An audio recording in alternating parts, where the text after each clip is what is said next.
écoute, bonjour à tous et surtout bienvenue sur Teouti Sekem. Aujourd'hui, on vous plonge bien sûr sur le thème à la fois historique, également religieux et surtout spirituel. Bien sûr, pourquoi les religions et sectes abrahamiques sont-elles contre le culte de nos ancêtres? C'est le thème qu'on va discuter, en parler, surtout épiloguer tout à l'heure. Autrement dit, pourquoi les religions telles que le judaïsme, le christianisme et l'islam et leurs dérivés sectaires sont-elles opposées au fil des siècles au culte de nos ancêtres? Bien sûr, nos ancêtres, ce sont les Noirs. Est-ce une simple croyance? Y a-t-il un enjeu plus profond derrière, bien sûr, cette rupture avec les mémoires anciennes?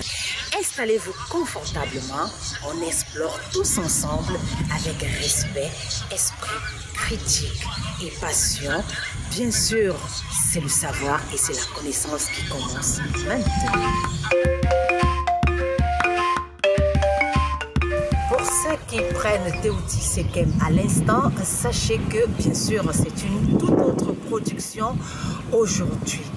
Alors l'ensemble des pratiques visant à honorer, se souvenir et demander la protection des défunts, souvent perçus comme un esprit bienveillant, bien sûr chez les Noirs et chez d'autres un esprit malveillant. C'est ce qui fera la part belle aujourd'hui, chers internautes, de notre préoccupation, bien sûr, comme on a énoncé tout à l'heure, notre thème, votre thème également, vous le savez bien sûr, nous sommes toujours accompagnés de frères Tot, je m'en vais, bien sûr, introduire Otabia. Otaba Kaliam Maat Umba. Mamako Nimbesu, Nina Matan, Nina One Youth, Nina Miss Minasi, Otep à toutes les sœurs de combat et à tous les frères de combat. Merci frère Tot et surtout bienvenue pour cette production. Alors sans toutefois tarder, nous allons poursuivre bien sûr le thème. Il s'affiche bien sûr au bas de votre petit smartphone ou tablette ou autre instrument technologique vous permettant bien sûr de nous regarder. Pourquoi les religions et les sectes occidentales et abrahamiques, disons-le ainsi, sont-elles contre le culte de nos ancêtres? Quand on parle de nos ancêtres, on fait référence bien sûr aux Noirs. Et justement, il faut qu'on parle de ce qu'on entend par ancêtre. C'est quoi déjà l'ancêtre? Bien sûr, quel est le processus d'ancestralisation? Et bien sûr, nous allons évoluer avec le culte même des ancêtres. C'est quoi? Et nous allons parler vivement des rites, des pratiques et bien d'autres et entrer dans le vif du sujet. Mais avant, je m'en vais d'entrée poser la toute première question à frère Tot. Qu'est-ce qu'un ancêtre? Un ancêtre, c'est de manière triviale, de manière vulgaire, de manière simplifiée, quelqu'un qui nous a précédés sur Terre et qui à un certain moment a quitté son corps physique, a quitté sa chair, qu'on appelle généralement la carapace, et est entré dans une autre dimension invisible. Voilà, généralement dit il est mort, il est décédé. Et donc en ce moment, il reste dans les mémoires comme le parent ou le géniteur qui a mis au monde, qui a laissé des enfants, et qui a laissé des petits-enfants, des arrière-petits-enfants, etc., etc. Donc de manière vulgaire, de manière triviale, voilà ce qu'on entend par ancêtre. Et certains vont plus loin en disant que au-delà des humains, l'homme a 3 ancêtres. Quand on entre dans la pensée, la spiritualité africaine, oui. Les ancêtres les plus lointains de l'homme, il y a la pierre, il y a l'arbre, et il y a le chimpanzé. Voilà les 3 ancêtres lointains de l'homme. Ça, c'est dans la spiritualité africaine. Dans la pensée Baka, puisque j'évolue, je travaille sur le plan initiatique en permanence avec les Baka. Et c'est ce que j'ai appris auprès d'eux. Et quand moi-même j'ai fait l'étude de l'anatomie humaine, j'ai constaté qu'en l'homme, la pierre, ce sont les os. Voilà. Et c'est cette pierre qui se dégrade, qui devient la terre. Et cette terre, en nous, c'est la chair et la peau. Donc, l'arbre, effectivement, on voit en nous des poils, des cheveux. Et nous-mêmes, nous avons la forme de l'arbre. C'est-à-dire les racines qui sont les deux pieds, les deux jambes. Et le tronc qui est le buste. Et les branches qui sont les bras, etc., etc., avec la tête. Donc, de manière plus métaphysique encore, l'homme n'est pas seulement ce qui est sur terre, l'homme est aussi une étoile. C'est la raison pour laquelle l'homme, lorsqu'il s'étend, il se lève, il étend ses deux bras et ses deux jambes, il forme quelque chose, une étoile à 5 branches. Donc la première est la tête, les deux bras, les deux jambes, ça fait une étoile à 5 branches. Donc l'homme est sur le plan cosmique une étoile, sur le plan minéral une pierre et la terre, sur le plan végétal l'arbre et sur le plan animal le chimpanzé et plus tard l'homme. Donc voilà ce qu'on peut dire, à savoir que l'homme a non seulement des ancêtres auxquels il est lié directement sur le plan biologique, mais il a aussi des ancêtres lointains qui sont la terre, l'eau, l'air, le feu, le soleil, la lune et les étoiles. Donc voilà en réalité ce qu'on peut nommer comme ancêtre. Mais de manière plus triviale, de manière plus simplifiée, ton ancêtre est ton prédécesseur, c'est-à-dire celui grâce à qui tu existes. Voilà, sur le plan biologique du terme. Ou bien ceux grâce à qui tu existes sur le plan biologique du terme. Au terme. Et voilà dit la définition métaphysique, la définition originelle, la définition telle que perçue par Frère Toth, vous avez si bien. Écoutez, on va aller un peu plus, on va pousser avec ce qu'on appelle pas ancêtre.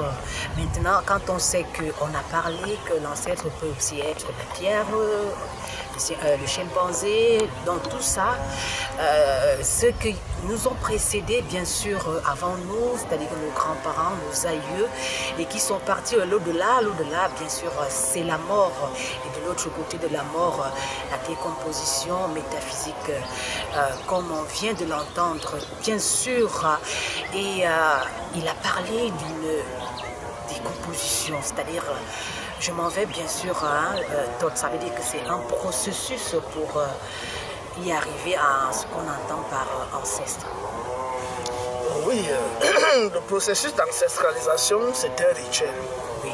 Le processus d'ancestralisation, c'est un rituel, ou bien un ensemble de rites qui s'opèrent pendant les funérailles.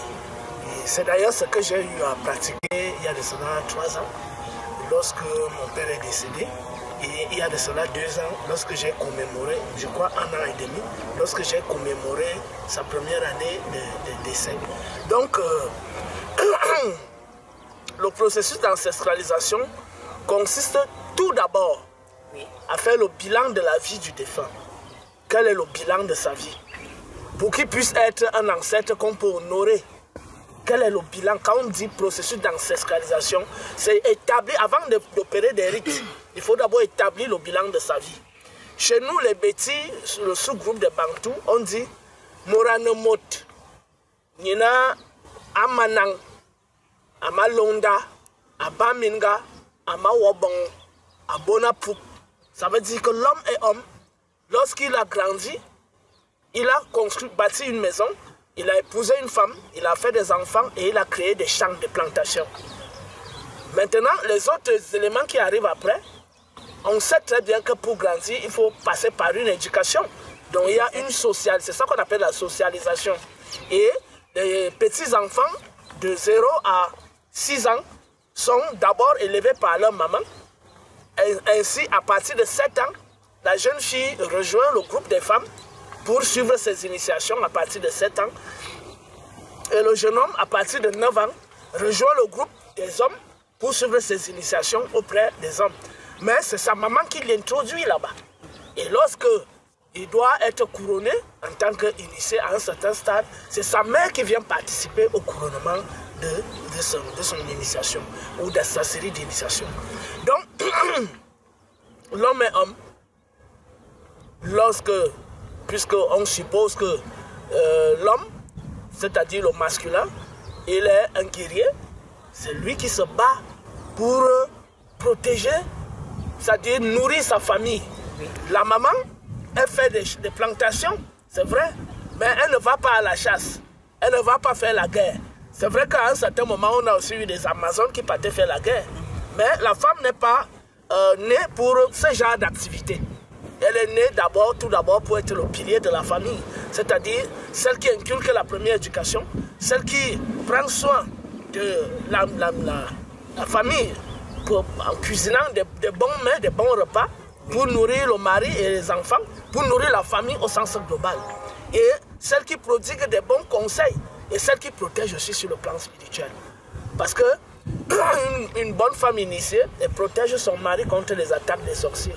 Quand ça se complique de l'autre côté, et son mari peut venir se cacher dans son utérus, et c'est la meilleure des cachettes, on ne peut pas la trouver, on ne peut pas trouver son mari autant pour moi. On va chercher partout, on ne pourra pas le voir. C'est la plus haute cachette mystique en tout cas. Donc, voilà ce qu'on peut dire d'entame, à savoir que on fait le bilan d'homme. Est-ce que cet homme qui est couché là, cette femme qui est couchée là aujourd'hui, est-ce que il ou elle a grandi, il ou elle a bâti une maison ou alors s'est marié, il ou elle a fait des enfants, il ou elle a créé un champ. Parce que le rôle de la plantation ou du champ, de l'agriculture généralement, c'est pas seulement pour nourrir les gens qui sont là pour l'instant, mais c'est pour nourrir perpétuellement les gens. Quand tu plantes un avocatier, c'est pour que cet avocatier ravitaille des gens de génération en génération. Quand tu plantes un manguier, moi j'ai le prunier que mon grand-père a laissé, que nous continuons de manger aujourd'hui. Et ce prunier, nous-mêmes, nous allons passer et d'autres enfants, nos enfants, nos petits-enfants vont continuer de se nourrir de ce prunier. Donc, à travers déjà ce que tu as mis au sol, tu deviens immortel. À travers ta procréation, ta progéniture, tu deviens immortel. À travers les œuvres et les actes que tu as eu à poser au sein de la communauté, tu deviens immortel. Donc le processus d'immortalisation commence d'abord par les œuvres que tu opères pendant ton vivant.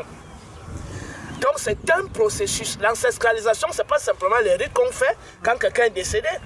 L'ancestralisation est un processus de vie qui fait en sorte que en vivant, tu laisses des traces, tu laisses des marques. Maintenant, nous autres, qui sommes des personnes cultivées, des intellectuels, on peut aussi produire d'autres œuvres, donc des œuvres intellectuelles, laisser des écrits. J'ai déjà commencé à rédiger et qui ont été publiés d'ailleurs. On peut aussi laisser des œuvres comme celles que nous sommes en train de faire là actuellement, parce que ces vidéos pourront être vues, si elles ne sont pas retirées de la ligne, elles pourront être vues dans 50 ans, dans 100 ans. Même nos petits-enfants pourront nous réécouter quand nous étions jeunes, comme nous sommes jeunes là actuellement. Ils diront, voilà mon arrière-grand-père avec mon arrière-grand-mère qui était en train de poser les bases pour l'éducation des générations auxquelles nous appartenons. Donc il y a autant d'œuvres quand on parle de processus d'immortalisation. J'ai commencé par le basique. Grandir, se marier, construire une maison, bâtir une maison. C'est vrai, la maison peut tomber. Ça dépend aussi du type de maison. Moi, je pense que les meilleurs édifices, c'est en pierre ou en briques de terre. Donc, les édifices en pierre ne périssent jamais. C'est d'ailleurs la raison pour laquelle les pyramides sont là aujourd'hui. Voilà, donc pour montrer que nos aïeux ont compris ça. Donc, ils ont laissé des œuvres immortelles qui datent aujourd'hui d'environ 5000 ans. Mais c'est toujours là. Voilà, c'est des monuments. Donc, quand les anciens appelaient, ils disaient bâtir des monuments, ils disaient ir menu. Que signifie menu? Men. Nous, men. Men, c'est le singulier, menu, c'est le pluriel. Donc, ce qu'on appelle édifice en français, ça ne veut rien dire. En égyptien ancien, ça a quelque chose de plus profond. Parce que men, ça veut dire la demeure, ce qui ne périt jamais. C'est ce qu'on appelle des œuvres impérissables. Donc les pyramides, les grandes pyramides qui sont là, y compris le grand sphinx qui est là, qui date de plus de 12 000 ans. Ce sphinx est toujours là. Il a traversé des âges, des cycles astronomiques, etc. etc. Donc, ir menu, c'est-à-dire bâtir des œuvres immortelles. Mais les autres, les égyptologues occidentaux disent que bâtir des monuments. Oui, mais on bâtit, il y a des monuments qui font 10 ans après, ça chute. On ne voit plus rien. Donc, mais nous, c'est des œuvres immortelles. Donc, la première œuvre immortelle, c'est l'édifice. Deuxième œuvre immortelle, c'est la progéniture, la procréation. Troisième œuvre immortelle, c'est l'agriculture. Parce qu'une fois tu as planté un prunier au sol, ou un avocatier, ou un manguier, il y aura toujours des chutes de mangues qui vont laisser des noyaux, qui vont repousser et produire des mangues permanemment et éternellement. Voilà. Donc, nous avons combien d'œuvres immortelles à la base? Nous avons la maison, c'est-à-dire l'édifice. Nous avons les enfants. Nous avons l'agriculture. Ensuite, nous avons des œuvres intellectuelles, c'est-à-dire les livres. Et ensuite, nous avons des conférences, des vidéos, des films, etc., où on s'immortalise donc. Il y a maintenant ceux qui sont des peintres, ils laissent des peintures, ils laissent des dessins, ils laissent, ou alors des artistes qui font dans la musique. C'est aussi des œuvres immortelles. Donc, voilà en réalité ce qu'on appelle le premier processus d'ancestralisation. C'est donc faire le bilan de toutes ces productions. C'est-à-dire ce que je viens d'énumérer. Ensuite, quand on a donc fait ce bilan, et on se rend compte que la personne a accompli le basique. C'est-à-dire si on enlève le volet intellectuel, on enlève le volet artistique, etc. Et tout ce que nous faisons là, c'est-à-dire la culture, etc. Et qu'on laisse la base, c'est-à-dire la maison, la progéniture et l'agriculture. Si la personne a déjà fait les trois, puisque pour avoir la progéniture, il faut se marier, il faut passer par le mariage. Donc, si la personne a accompli ces trois choses, ça veut dire que cette personne mérite, déjà, elle s'est d'abord immortalisée et mérite d'être permanemment commémorée. Maintenant, après ça, le jour donc des funérailles, on va donc en conciliabule, on fait le bilan de sa vie, les rapports qu'il a tissés avec les autres, comment il a vécu avec les autres. On n'est pas toujours parfait, nous ne sommes pas la divinité, nous ne sommes pas la Maat elle-même. C'est vrai qu'on doit travailler chaque jour pour tendre vers la Maat, pour être en phase avec la Maat, agir avec la Maat. Mais ce qu'on regarde généralement, c'est que oui, bon, il a laissé une maison, il avait une femme, ou il a une femme, ou elle avait un mari, et ils ont fait des enfants. Ils ont élevé ses enfants. Ils ont même élevé d'autres enfants de la famille. Ils ont pris soin de la tante, de l'oncle. Quand tel avait tel problème, ils venaient toujours en secours. Quand telle famille avait ceci, ils faisaient... Bon, parfois, ils bagarraient aussi, donnaient les coups de poing aux gens. Ou alors, parfois, ils insultaient aussi les gens, etc. Et bon, maintenant, quand on fait un bilan comme celui-là, sur le plan général, tu es qualifié. Tu es qualifié à être ancestralisé. C'est-à-dire, tu mérites des rites approprié pour te conduire sur la voie qui t'ouvre vers le royaume de l'au-delà, où les aïeux qui t'ont précédé là-bas, dans le monde invisible, vont donc préparer aussi une place pour toi. Parce que le premier jugement ne se passe pas à ta communauté. C'est pour ça que chez nous, le salut n'est pas individuel, le salut est collectif. C'est pour ça que les gens qui disent que le salut est individuel, c'est des inepties incroyables. Si le salut était individuel, n'éduquez pas les gens. Laissez chacun vivre ce qu'il veut vivre et il devient ce qu'il veut devenir. Mais le simple fait déjà qu'il y a une éducation sociale, ça veut dire que tout le monde sait que nous sommes liés, nous sommes imbriqués. Le savoir-vivre, le savoir-être. Comment quelqu'un peut... C'est-à-dire que les gens qui ont écrit la Bible, là, je ne sais pas ce qu'il leur arrive même soir. Ils disent que le salut est individuel. Même sur les choses banales comme celle-là. Quand tu meurs, n'est-ce pas, il faut tout un processus pour qu'on conduise bien ton âme de l'autre côté. Bon, quand tu meurs, qu'on abandonne donc ton âme. Bon, d'ailleurs, les autres, les locodèmes, là, ils font généralement ça. Quelqu'un meurt, là, on creuse un truc, on verse la terre, et puis tout le monde part. Incinère même. Le processus d'incinération ne suffit pas qu'on t'abandonne. Chez les hindous, quand on incinère, on prend les cendres. Et quand bien même, on les verse sur le Gange. Le Gange est un fleuve sacré chez les Indiens. Donc il y a tout un processus rituelique pour conduire ton âme. Maintenant, ce qu'ils font qu'ils prennent la flèche, on te met sur le radeau, on tire, tu te brûles là-bas, tu pars, sans aucun rituel. Ça, c'est des peuples immatures qui n'ont encore rien compris en ce qui concerne les lois cosmiques et le processus d'évolution des âmes. Donc, ce sont les peuples-là qui font ça. Mais l'homme noir, pour l'homme noir, la mort, le décès, le deuil est sacré. C'est un moment de recueillement, un moment de méditation et un moment de compréhension du sens de l'existence et de la trajectoire de tout un chacun. C'est pour ça que nous nous sentons obligés d'accompagner nos morts dans l'au-delà. Et ainsi donc, le jour avant l'oraison funèbre qui va se passer le jour de l'enterrement, il y a un premier processus qui se passe lorsque la personne meurt. Il y a une manière d'arranger le corps. Généralement, on utilise le tabac. Et bon, je ne vais pas dire comment ça se fait, mais on utilise le tabac pour arranger le corps. Et généralement, on conseille aussi de ne pas amener le corps à la morgue. Bon, quand bien même on le fait, il ne faudrait pas que ce corps mette long à la morgue. Donc, il peut faire maxi 2 semaines ou 1 semaine. Le temps pour les gens de se préparer, surtout ceux qui étaient loin, de se déplacer pour venir. Mais l'autre technique aussi consiste à ce que, quand la personne meurt, si c'était quelqu'un, un grand initié ou une grande maquillage, on arrange le corps, on fait le deuil pendant 3 jours, on l'enterre. Ça dit qu'on fait le rituel pendant 3 jours, on l'enterre. Maintenant, plus tard, on convoque donc un deuil où tout le monde sera là pour maintenant faire donc le bilan de la vie de la personne, qu'est-ce qu'il a tué, etc., etc. On fait donc un grand deuil où les gens vont venir de partout. Voilà. Donc, généralement, c'est d'ailleurs ce que je conseille. Bon, les gens vont me dire que nous, donc, qui sommes en France, là, on fait comment? Nous qui sommes aux États-Unis, si on meurt, qu'est-ce qui se passe avec nous? Bon, je sais que là-bas, c'est très compliqué. Mais nous parlons d'abord de ceux qui sont en terre africaine. Oui. C'est ainsi que ça doit se faire. Pour les sœurs et les frères qui sont en Europe, en Asie, en Amérique, il y a une manière de traiter le corps. Donc, ces gens peuvent nous contacter en inbox pour nous demander comment est-ce qu'on traite le corps pour qu'il puisse faire plusieurs jours sans se décomposer et qu'on puisse voyager avec ce corps. Que ce corps ne passe pas forcément par la mort et que ce corps ne soit pas forcément formalisé. Donc, nous ne connaissons pas tout.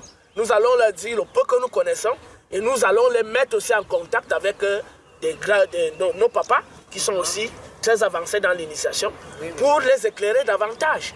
Donc, il y a le premier processus, c'est d'arranger le corps.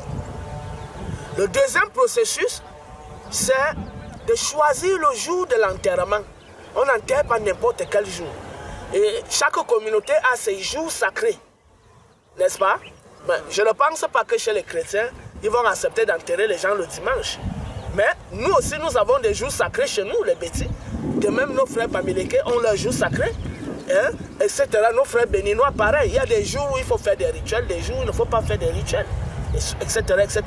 Donc, le vécu sacré de l'Afrique est un vécu bien régulé. Maintenant, quand tout ça est rassemblé, on a choisi le jour. Il y a maintenant l'organisation du deuil. D'abord, comment creuser la tombe? On creuse la tombe en regardant, c'est-à-dire si le soleil se lève en face de moi là-bas, les pieds du défunt seront du côté du lever du soleil et la tête fixe, c'est-à-dire le soleil doit se lever sur son front, devant son front. Donc ses pieds sont dressés comme ça. Oui. Et son front regarde le lever du soleil. Donc on creuse la tombe en direction du lever du soleil. Et donc le soleil doit venir comme ça et le traverser pour aller. Donc quand le soleil vient, c'est comme ça que ça l'emporte aussi, il part, etc. de l'autre côté. Il y a ça, la manière de creuser la tombe, orienter la tombe. Maintenant, après avoir préparé ça, c'est les préparatifs, il y a maintenant le cercle fermé qui va veiller sur le corps pendant les 2 ou 3 jours que le corps va faire à la maison. Généralement, ce sont des femmes initiées qui encerclent le corps pour que les esprits malveillants ou des mauvais sorciers ne viennent pas perturber l'évolution de l'âme du défunt. Donc maintenant aussi, il faut veiller à ce que les femmes qui sont là, qu'il n'y ait pas des infiltrés, des gens qui vont venir maintenant détruire le truc. Donc, et généralement, il y en a. Initiées, bien oui, sûr. mais généralement, il y en a toujours. C'est d'ailleurs le phénomène qui s'est déroulé lors du deuil de mon papa. Il y avait parmi les femmes qui étaient autour, des femmes des infiltrés. Mais comme nous-mêmes, nous étions aussi des initiés, je suis venu avec des grands maîtres, des grands initiés à la tradition africaine. On a arrangé la maison. Voilà. On a arrangé la concession tout autour. Donc, tout ce qui traversait était d'abord neutralisé quand ils entraient. Voilà, donc, vous arrivez étant totalement déchargé et vous ne pouvez rien faire là où vous êtes là. Et c'est ainsi donc que les rites funéraires se sont très bien déroulés. Maintenant, il y a donc cette préparation du cercle. D'abord, préparer la concession. Préparer maintenant le cercle restreint qui va veiller sur le corps. Et maintenant, l'autre processus, c'est, j'ai compté combien le bilan de la vie. Oui. On doit déjà connaître le bilan de sa vie. Il a laissé combien d'enfants, il a construit combien de... Mais qu'est-ce qu'il a... On doit connaître ça. Le jour qu'il meurt, maintenant, il faut arranger le corps. Après avoir arrangé le corps, il faut chercher le jour. Le jour où le deuil va se dérouler. Oui. Troisièmement, il faut creuser la tombe en direction du lever du soleil. Voilà. Quatrièmement, il faut arranger la concession, il faut cerner la concession. Et sixièmement, il faut trouver le groupe de femmes initiées qui va entourer le corps. Et le septième point maintenant, c'est ce qu'on appelle chez nous l'Ikuraou. L'Ikuraou, c'est un rituel qui s'opère avec les joueurs de tam-tam et qui sont des initiés. Et ils doivent connaître le nom secret, Reine Secheta. C'est comme ça qu'on dit à Medoune-Terre, Reine Secheta. Donc, on doit connaître le nom secret du défunt. Et généralement, chez nous, on appelle ça Ndan. Ndan. Donc, il faut connaître le Ndan là. Donc, quand il tape, on prononce ton nom, on donne ton nom secret, on appelle maintenant tes ancêtres. Si ton ancêtre s'appelait Abenaïtaba, l'autre c'est avec les femmes ancêtres des hommes, on les appelle. Voilà votre fils, voilà, ou bien voilà votre fille qui vient de quitter l'immaminence, c'est-à-dire le monde de la vie quotidienne ici, et pour rejoindre votre dimension. Ouvrez la porte pour l'accueillir. Venez l'accueillir, venez l'accueillir. Et donc c'est ainsi qu'on ouvre le vortex donc, qui sépare l'ici, le monde d'ici et le monde de l'au-delà. Et une fois le vortex ouvert, les ancêtres entrent donc. Et à partir de la nuit, du moment où on fait ça à minuit, à partir de 7 heures, les ancêtres sont déjà présents sur le lieu du deuil. C'est d'ailleurs la raison pour laquelle on dit on ne rentre pas à la maison avec la nourriture du deuil, avec la boisson du deuil. On ne rentre pas à la maison avec ça. Tout se mange là sur place parce que c'est une commémoration, une communion avec les ancêtres. Donc, les ancêtres, dès qu'on a déjà attaqué à minuit, là, bang, ils sont déjà là. Ils ont déjà cerné, ils ont déjà pris. C'est pour ça que quand il y a des... On ne va pas au champ. Parce que vous pouvez les rencontrer partout dans les champs. On ne va pas au champ. Donc, une fois qu'on a fait les Kouraou là, personne ne sort plus que je m'avais cueilli le vin de palme, ou je m'avais cherché le manioc, ou je pars chercher le bois. Non, on ne va plus au champ. Donc, tout le monde est concentré sur le lieu du deuil. Et donc, c'était le 7e point. Le 8e point maintenant, donc, c'est ce qu'on appelle les Soraou, c'est-à-dire le conciliabule, c'est-à-dire la famille. Et il y a deux Issoraux. Il y a d'abord l'Issoraux avec la grande famille, avec ses amis, ses collègues, où chacun vient dire ce qu'il a vécu avec la personne. Et maintenant, il y a un deuxième Issoraux qui est restreint, c'est-à-dire la famille interne, le noyau interne, qui tranche donc sur les derniers détails. S'il a eu un mauvais sort, s'il a eu un bon sort, etc., etc. Qu'est-ce qu'il a tué? Est-ce que ce n'est que la maladie? Est-ce qu'il y avait la sorcellerie derrière? Est-ce que tout ça, ça se règle en interne. Maintenant, les enfants qu'il a laissés, est-ce que ces enfants auront besoin qu'on paye leurs études? Est-ce qu'ils sont déjà grands? Est-ce qu'ils sont encore petits? Sa femme, est-ce qu'elle est encore jeune qu'on peut encore la pilonner? Donc après le veuvage, il faut déjà identifier le boy qui va rester gérer le dossier. Donc il y a toutes ces choses-là qui se règlent pendant le conciliabule restreint, etc. Maintenant, il a laissé combien d'hectares de terrain? Il a laissé combien de plantations? Est-ce qu'il a réparti l'héritage aux enfants de manière équitable? S'il avait plusieurs femmes, est-ce que chaque femme est restée avec? Donc c'est des problèmes qu'on règle dans l'interne. Après maintenant, le 9e point, c'est le Ndongaou. Le Ndongaou, c'est-à-dire l'oraison funèbre, où on vient donc en public dans la cour du deuil. Tout le monde est là, généralement, aujourd'hui on utilise le micro pour que tout le monde entende ce qui se dit. Oui, oui. On commence donc, il est né Tang, il s'appelait Tang. il est né tant, il a fait telle étude, ou bien il a épousé telle femme, il a construit telle maison, il a laissé des plantations, machin, il a participé à ceci, il a été actif dans ceci, il a été actif dans cela, et puis il a voyagé, il est allé à tel endroit, ou s'il n'a pas voyagé, il a passé toute sa vie ici, et bon, etc., etc. Après maintenant, qu'est-ce qu'il a tué? Est-ce qu'il est mort dessus d'un accident? Là, il faut un rituel encore. Est-ce qu'il est mort d'une maladie normale parce qu'il a vieilli et il est décédé? Est-ce qu'il est mort dessus d'une attaque des sorciers? Est-ce qu'il est... etc. Ou alors est-ce qu'il a disparu? Parce qu'il y a d'autres même qui disparaissent. On fait le deuil. Et il y a des rituels qui accompagnent aussi ça. Donc c'est-à-dire que un temps, on ne le voit plus, on ne sait pas où il est parti. Pendant 10 ans, 20 ans, on ne le voit plus. Un jour, on se décide de faire le deuil. Donc, ça, c'est le 9e point, l'oraison funèbre. Après, maintenant, bon, dans les deuils classiques et modernes aujourd'hui, il y a les témoignages dans la cour. Oh, vraiment, mon ami là était un grand ami, hein. Et il nous faisait trop manger le soya, des choses comme ça, et il aimait trop pilonner. Donc voilà, donc les gens vont venir faire les témoignages, chacun vient faire l'expérience que la personne a vécue avec toi. Il y a aussi ça. Bon, et le 10e point maintenant, c'est si la personne est donc morte, après avoir laissé les enfants, les avoir éduqués, des grands enfants, il a laissé une maison ou des maisons, il a laissé des femmes et il a laissé des plantations, alors là, il mérite ce qu'on appelle chez nous Essani. C'est-à-dire, c'est un rythme traditionnel qui est accompagné d'une certaine chorégraphie où les gens cueillent les palmes, les troncs, les feuilles de bananier, ils tiennent ça en main, ils dansent avec ça, ils font le tour de la maison, d'abord le tour du corps, d'abord le tour de la concession, ensuite le tour du corps, et ils jettent ça quelque part. Mais ça s'accompagne aussi de certains détails, c'est-à-dire on prend le premier neveu de la famille, c'est lui qui peut être donc le porteur du rituel, etc. Donc il y a toujours quelque chose qui accompagne ça, cette Essani-là. Et l'enjeu c'est quoi? C'est de danser, donc c'est une célébration de la vie de l'individu. Donc on célèbre son vécu parce qu'il a vécu comme la communauté l'a préconçu. C'est-à-dire les règles de base de la communauté, cet individu a accompli ces règles de base-là. Donc on célèbre, donc on danse tout le monde. Et chaque groupe arrive. Il y a d'abord les neveux. Et ensuite il y a les oncles maternels. Ça suit, etc. Les beaux-frères, les belles-sœurs.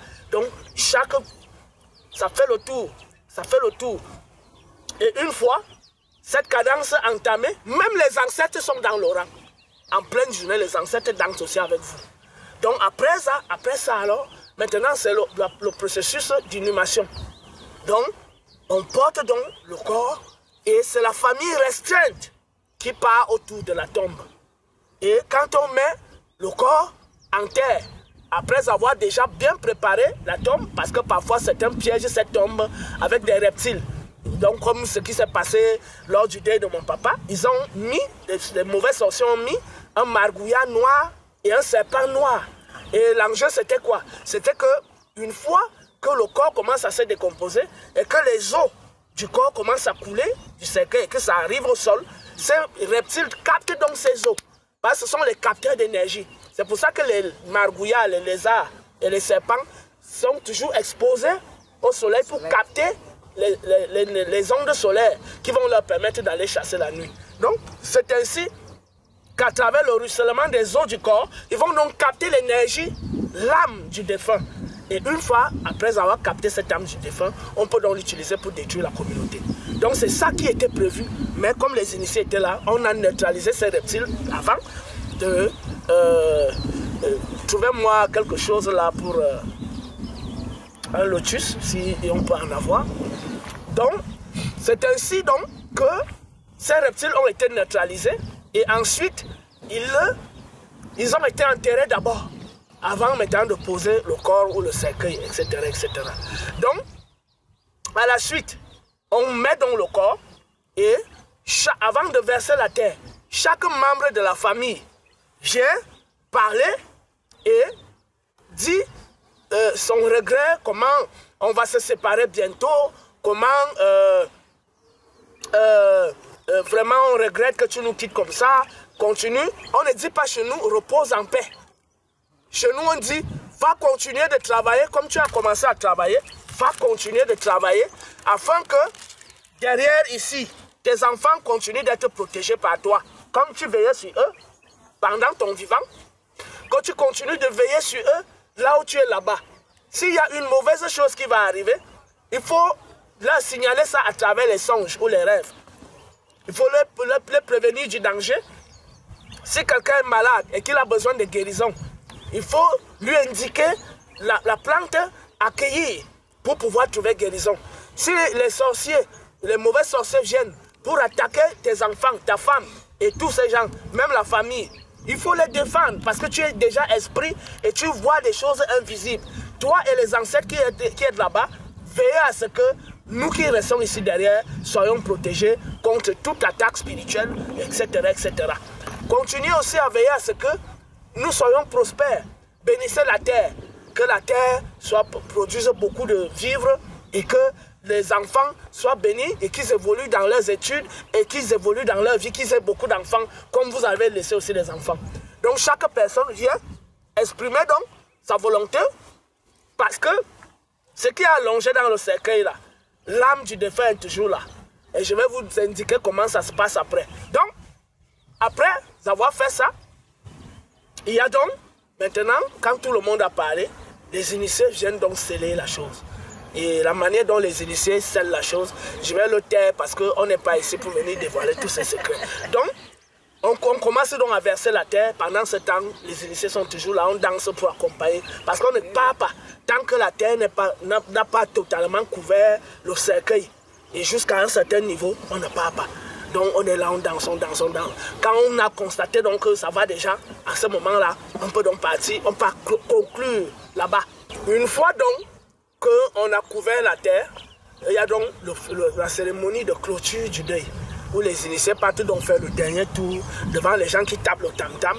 Avec la canne, on fait des trucs et puis, il y a ça. Mais l'étape que j'ai sautée, c'est l'étape qui aujourd'hui est devenue extrêmement rare. C'est-à-dire la transmission, d'abord ce que les anciens appelaient le Hebset, c'est-à-dire le jubilé du successeur. Voilà, le rituel de la succession. Ça, c'est ce que moi j'ai subi il y a de cela 2 ans et demi, où on m'a mis la peau de panthère. Voilà. Dans ce rituel de succession, il y a d'abord une préparation préalable qui reste secrète, mais je ne vais pas dévoiler. Ensuite, maintenant, il y a un processus qui se passe à l'intérieur de la maison, autour du cercueil, où nous, les initiés, on tourne avec les autres initiés qui sont en train de m'accompagner dans le processus de succession. Et il y a donc fait le tour, etc. Il y a le guide des initiés qui a quelque chose en main, qui est un fruit, mais sec, qui fait des bruits comme le cistre, ça fait chic, chic, chic, chic, chic. Donc, il gère ça sur le cercueil pour faire vibrer l'esprit du défunt. Donc, quand il tape ça, c'est pour que la vibration augmente et que le défunt entre dans notre dimension. Voilà. Et après ça, dehors, il fait le même geste. Et quand il a fini de taper sur le cercueil, pour faire vibrer, pour réveiller, on appelle ça chez nous toré, ça dit réveiller. C'est ce toré qui est devenu Hathor. Et les Bassa disent aussi toré, c'est-à-dire debout, lève-toi. Voilà. Lève-toi, lève-toi, voici ton fils. On tape derrière moi comme ça le dos. On tape, on tape, on tape. J'ai derrière la peau de panthère. Oui, oui. Quand on me tape, j'ai les mains sur le cercueil, on me tape sur le dos. Et après, maintenant, on me retourne, on me pousse maintenant.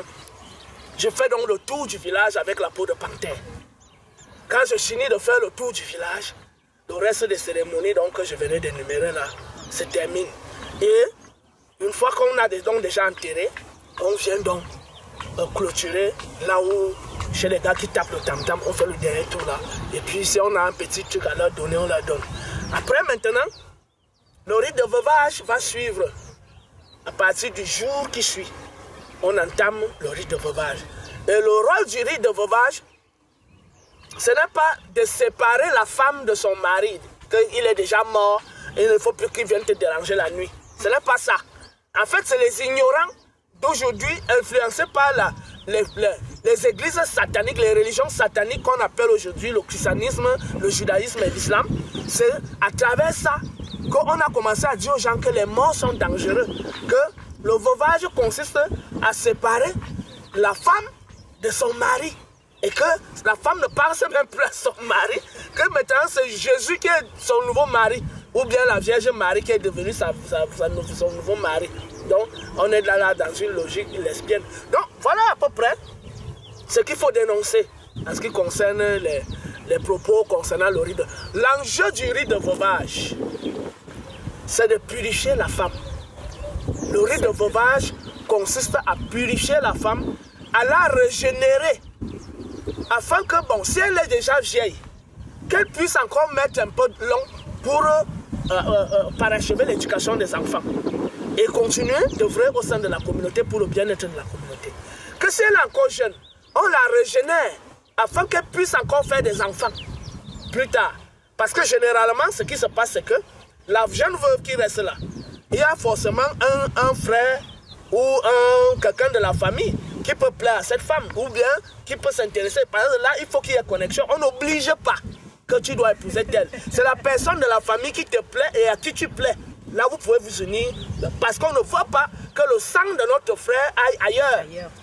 Donc, elle reste la femme là. Donc, elle épouse, elle choisit quelqu'un de la famille. Et si la personne s'intéresse aussi à la... Donc, on demande. C'est une négociation. Donc, voilà, une fois, ils se mettent ensemble, ils continuent de faire... S'il faut continuer de faire des enfants, et les enfants de son frère qui sont restés, ce sont ses enfants. Donc, ils continuent de veiller, ils ne font pas de la discrimination. Donc, parce que les gens disent que quand la femme est veuve, mais elle peut aller se marier ailleurs. Non, ce n'est pas moralement correct. Pourquoi? Parce qu'elle va abandonner ses enfants ici. Qui va veiller sur ses enfants?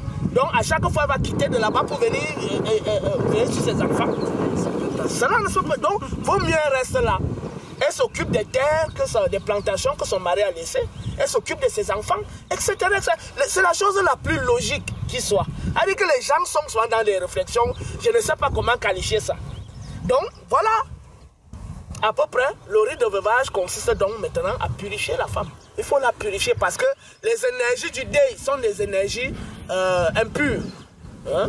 Donc, il faut donc qu'elle passe un processus de purification. C'est pour ça qu'il y a des bains, il y a des ceci. Bon, maintenant, toutes les histoires qu'on appelle la pénitence qu'on fait là, ça c'est comme le fait de maltraiter la femme, moi je ne comprends pas.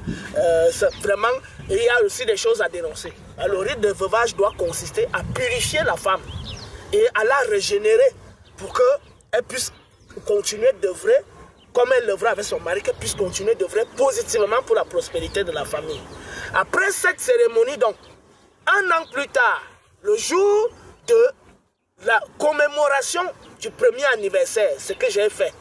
Et là, c'était un rituel encore très puissant. Donc, on va maintenant sur la tombe, on fait le rituel. Hein, on voit souvent le rituel, on voit souvent les pharaons avec le bélier autour du cou comme ça. Il y a un rituel où on voit, sur les fresques égyptiennes, on voit le pharaon avec le bélier autour du cou. C'est le rituel là qui se passe là. Voilà. Mais on peut faire ça avec le bélier ou alors avec le bouc. C'est-à-dire avec un mâle quoi. Donc ça là, c'est le processus maintenant, on appelle ça la vivification du cas. Voilà. Donc un an plus tard, il faut vivifier le cas pour que la connexion s'établisse dorénavant et de manière perpétuelle, afin que, en réalité, à chaque fois que la famille est en danger, que notre ancêtre puisse intervenir de manière efficace. Donc, tous ces rites consistent à consolider le lien entre les vivants sur le plan charnel et les vivants de l'autre plan de réalité, parce que ce sont les esprits. Donc, on ne peut pas nous dire que Jésus est mort et il est ressuscité. Maintenant, c'est quoi le processus de résurrection dans la spiritualité africaine? Parce qu'il faut que je le mentionne.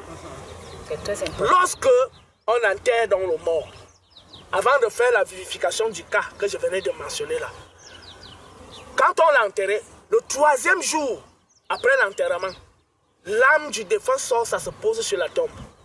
C'est la raison pour laquelle quand on enterre là, quand la nuit arrive, on met la lampe. Le lendemain, on retire la lampe. Parce que la lampe doit éclairer le mort dans l'ombre, dans les vallées de l'ombre. Et quand le soleil sort le matin, c'est le soleil qui le conduit dans les vallées de l'ombre. Donc le troisième jour, l'âme du défunt sort, ça s'assoit sur la tombe. Ceux qui ont les yeux voient l'âme du défunt. De temps en temps, ça peut même faire aussi des tours à la maison, etc. etc. Après maintenant, le 9e jour, le jour de la transformation et de la multiplication, l'âme, on fait donc un rituel qu'on appelle chez nous où l'âme va donc transit pour aller dans l'au-delà. L'âme transite pour aller dans l'au-delà.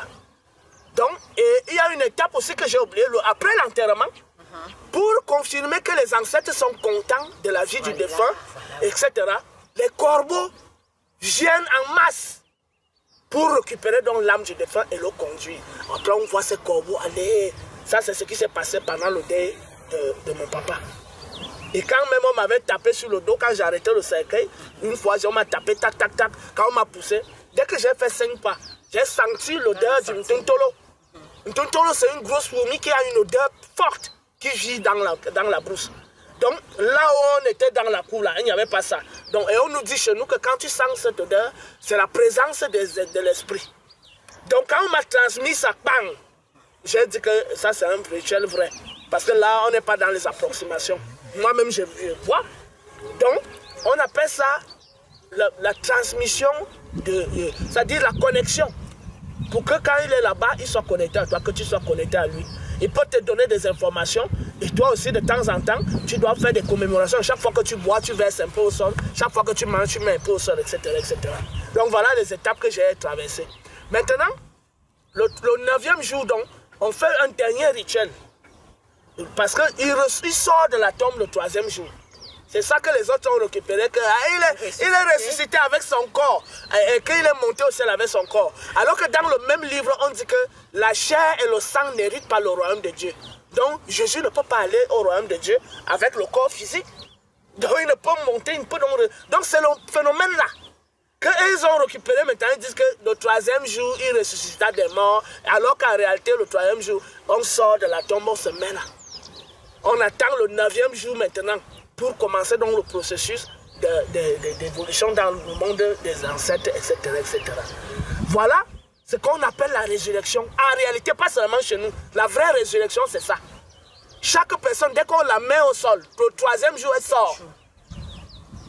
Voilà. Ça, c'est ce qu'il fallait savoir. Parce que si tu allais me dire que mes frères, toi, tu connais les choses comme ça, tu ne me dis pas.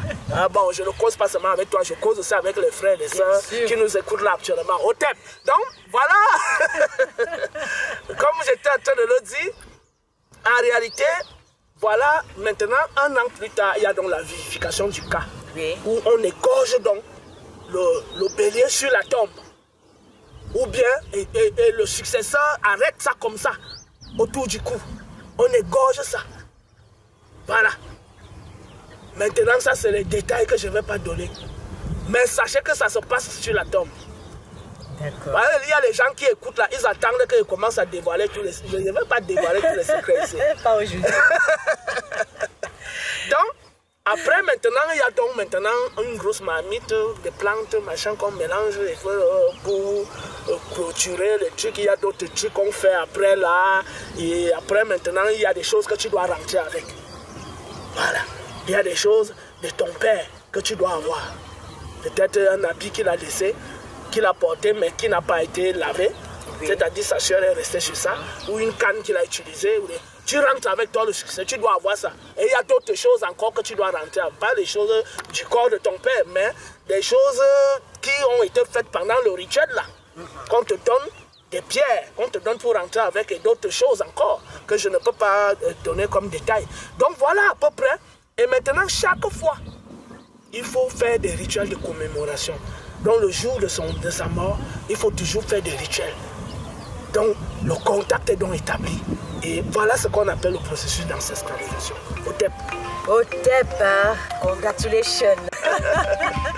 Voilà. Bien sûr, c'était le processus d'ancestralisation. Il était question pour Frère Todd de bien expliquer, bien sûr, en passant par le bilan, et comment, quand quelqu'un est décédé, comment est-ce qu'on fait pour qu'il parte de l'au-delà. Il y a un certain nombre de rites qu'il a citer, je m'en vais aussi, hein, parce que j'ai aussi retenu quelques, je sais que c'est plus de 10 rites. Il a bien dit qu'on arrange le corps, c'est-à-dire ce qu'on fait avec il a dit le tabac, chez nous on appelle ça le ta. Et bien d'autres, hein. On cherche maintenant le jour, hein, qu'on va inhumer la personne, hein, c'est-à-dire peut-être le 3e jour, hein, et maintenant la direction, comment est-ce qu'on creuse la tombe pour y mettre la personne qui s'en est allée de l'autre côté, de l'au-delà, la direction, et cette direction c'est en fonction du lever du soleil. Et maintenant les femmes, c'est-à-dire celles qui sont initiées, elles font ce qu'on appelle un cercle fermé tout autour du défunt, et la concession même, elle veille, parce que on le sait très bien, l'importance de la femme quand il s'agit de ce qu'on appelle l'inhumation de quelqu'un qui est parti. Et bien sûr on arrange la concession, on la protège contre les esprits malveillants, pourquoi pas maléfiques. Et maintenant on fait ce qu'on appelle l'ouverture, il a appelé ça l'ouverture du vortex, c'est-à-dire on prépare la personne qui est partie pour l'au-delà, et cela se fait souvent pas à n'importe quel moment, pas n'importe quelle heure, bien sûr à minuit. Et après ça peut-être on fait ce qu'on appelle la conciliambule. J'en viens, et suivi de l'oraison funèbre. Voilà, l'oraison funèbre. On fait bien sûr les rituels de succession. On choisit quelqu'un, l'un de ses fils, si c'est un monsieur qui est décédé, s'il a eu un bilan positif, on choisit l'un de ses fils. S'il n'a pas eu de fils, je sais ici chez nous en Afrique, on choisit peut-être le fils de sa sœur, parce qu'on reste toujours dans les liens de sang, pour que cela soit perpétué, parce que si c'était une bonne personne, hein, ça veut dire que l'âme là doit rester, et que la personne doit bien sûr nous protéger étant de l'autre côté de l'au-delà. Et surtout qu'en cette période même, la personne, l'âme, l'esprit de la personne est encore là. Et maintenant on fait ce qu'on appelle les sani. Quand on sait aujourd'hui que les sani est devenu un titre honorifique, on le fait n'importe comment, à n'importe qui. Les sani n'est pas fait à n'importe qui, n'importe comment. Il faut aussi le réitérer. Les sani est fait pour la personne après le bilan. On sait que la personne est née, a grandi, a eu une femme, ou bien des femmes, des enfants, a construit, a pratiqué l'agriculture, a laissé, a fait quand même, ne serait-ce que les plus de 70% de ce qu'on recherche sur les qualités, pour dire que cette personne-là est véritablement un homme. Il a eu son temps ici sur terre. Il faut qu'on le loue, ou bien il faut qu'on dise ça devant, pourquoi pas Mondovision, que cette personne c'est une bonne âme qui est en train de s'en aller. Un autre rite se poursuit après des jours, c'est-à-dire un an plus tard, on fait des rites. Bon, j'ai peut-être sauté, il a très bien expliqué. Et on fait aussi un rituel qu'on appelle vivification du cas, c'est-à-dire on utilise un animal, pas n'importe quel animal, ça peut être un bélier qu'on égorge, et c'est le successeur. Donc c'était voilà pour vous le processus d'ancestralisation, qui a été démontré ici même. Nous sommes bien sûr sur les monts, vous pouvez apercevoir la nature que vous aimez tant. Nous sommes en étroite collaboration et nous communions. Et un dernier détail. Oui. Les gens vont nous demander dans les commentaires, au cas où la personne n'a donc pas bien vécu, elle n'a pas rempli ce que la communauté dit, qu'est-ce qui se passe? Voici ce qui se passe. Déjà, on traite la personne comme telle. C'est-à-dire que son deuil, déjà, n'est pas considéré comme un deuil sacré. Et la manière dont on enterre, on ne prend pas toutes les précautions que je viens d'énumérer. Il n'y a pas de sani, il n'y a pas tout ça. Voilà. Voilà. Et la manière dont on l'enterre la face contre terre. Et on casse les bouteilles dans la tombe. Voilà. Donc c'est une âme damnée qui ne doit plus revenir. On fait même un rituel pour que cet esprit ne revienne pas pour perturber la communauté. Voilà en détail ce qu'on fait chez nous. au thème. C'est très bien dit, frère Todd, parce que je voulais vraiment vous poser cette question-là. Vous m'avez enlevé, cette question à la bouche, vraiment. Donc, ce qui reste à faire, avant que vous et nous n'arrivons à ce niveau, si on peut accepter faire tout ce que frère Todd a détaillé, il a bien dit pour qu'on nous qualifie d'hommes parfaits, bienveillants, pour qu'on puisse avoir tous ces rites et que aujourd'hui, ici, à l'au-delà, nous puissions toujours être nous et on va toujours aider les prochaines progénitures. On va poursuivre bien sûr avec un autre aspect.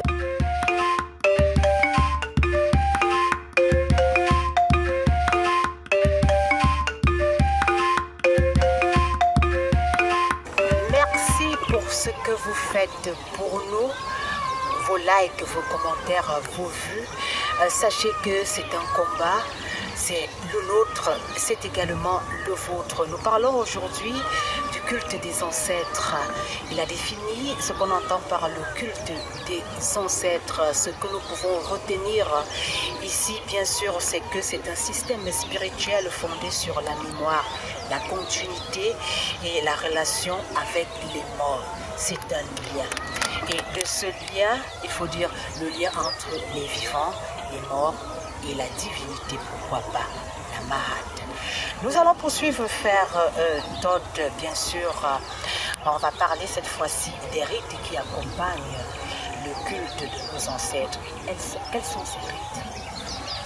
J'aimerais apporter une petite nuance avant de répondre à cette question. Oui. Il ne faut pas dire les vivants et les morts. Il faut dire les vivants charnels et les vivants désincarnés. Voilà. Les vivants charnels que nous sommes et les vivants désincarnés, c'est-à-dire qui ne sont plus en chair mais qui vivent en esprit. Ils sont vivants. Voilà. Et la divinité. Et il faut déjà savoir, comme je l'ai dit, il y a une échelle qui nous lie du divin jusqu'à là où nous sommes. On est parti du divin, on est passé par le soleil, on est passé par la lune, on est passé par l'air, on est passé par l'eau, on est passé par la terre, on est passé par les minéraux, on est passé par les végétaux et nous sommes des animaux. Et parmi nous les animaux, on est passé par une chaîne anthropologique bien spécifique, c'est-à-dire qu'on a nos premiers aïeux grâce auxquels nous existons aujourd'hui. C'est-à-dire que nous sommes venus dans l'existence actuelle grâce à eux. Et on ne peut donc pas les sauter pour dire qu'on les saute, on arrive directement chez Dieu.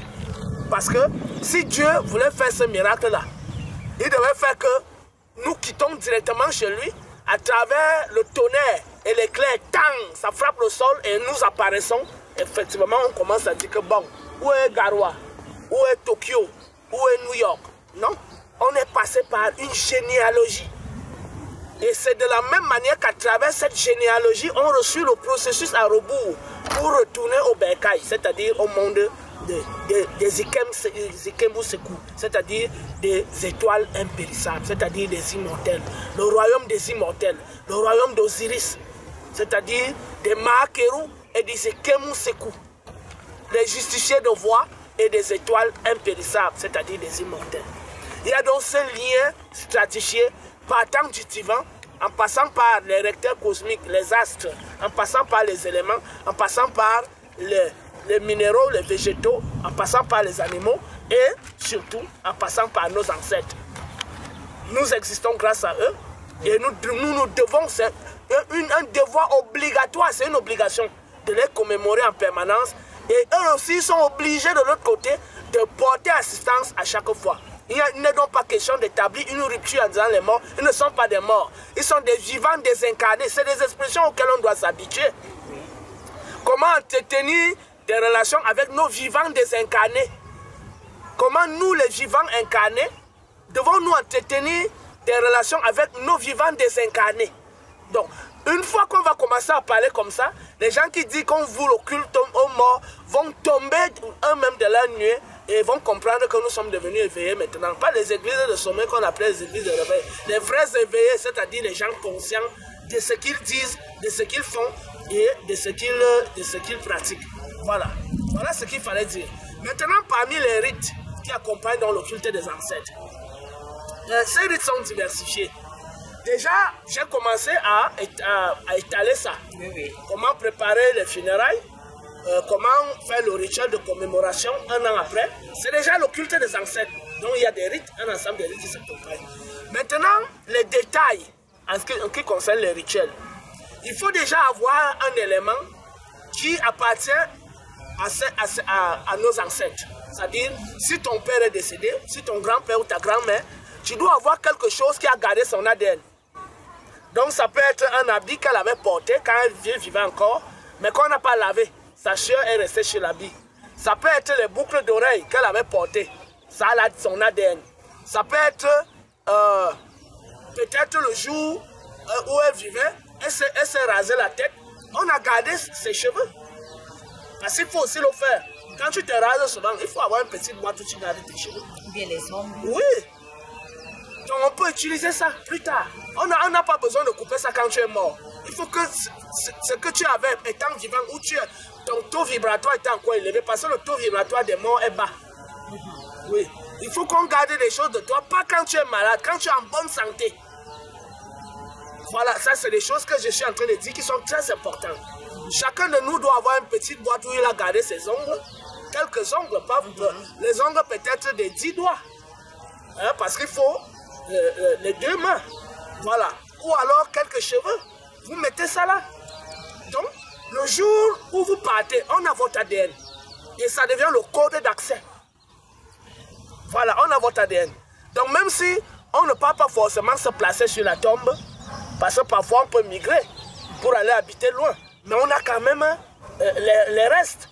Voilà, il faut soit un habit, soit les ongles, soit les cheveux, etc., etc. Donc, il faut déjà ça. Ça devient un élément de lien. Ça peut être une canne. Peut-être si c'était un roi. Tout ce que la personne utilisait. Ça peut être même la cuillère avec laquelle... Mais il faudrait que ce soit une cuillère qu'on n'a pas lavée. Parce que quand on lave, on enlève l'ADN sur ça. Donc, ça peut être... que sais-je encore? L'endroit même où la personne avait uriné une fois. Ou l'endroit où la personne a piétiné. Parce que même ton pied, on peut le porter. C'est pour ça qu'on peut porter, on peut venir racler le pied de quelqu'un pour l'attaquer mystiquement. Voilà, même les crachats. Pas les crachats tuberculeux. Hein, parce qu'il faut bien distinguer les choses. Donc, il y a déjà ça. Il faut le point de contact. Le point de contact, mais maintenant certains vont plus loin. On peut ramasser aussi la terre de la tombe. Mais la terre de la tombe n'est pas directement liée à la personne que lorsque tu as son ADN. On peut aussi utiliser la terre de cette tombe-là pour faire le truc, pour établir le contact. Donc il faut d'abord ça. Deuxièmement, il faut connaître le nom de la personne à qui on veut vouer le culte. Il faut connaître son nom. Ce n'est pas que c'est Bernadette, ce n'est pas Michel. Il s'appelle Kamdem ou Atangana, hein? Ou Ongba, ou je ne sais pas Ndumbia, ou Ndumbuya. Hein, ou Foto, ou bien il s'appelle même je ne sais pas Kimbangu, hein, ou bien je ne sais pas, il faut connaître son vrai nom. Bon, à défaut aussi de connaître son nom secret, mais l'idéal serait aussi de connaître son nom secret, mais quand tu connais déjà son nom, tu as accès à lui ou à elle. Donc il faut connaître le nom. Première des choses, il faut avoir ce que les autres appellent une relique, c'est-à-dire le reste de la personne. Ça peut être son habit, ça peut être l'ongle, ça peut être les cheveux, hein? Ça peut être sa canne, ça peut être je ne sais pas quoi.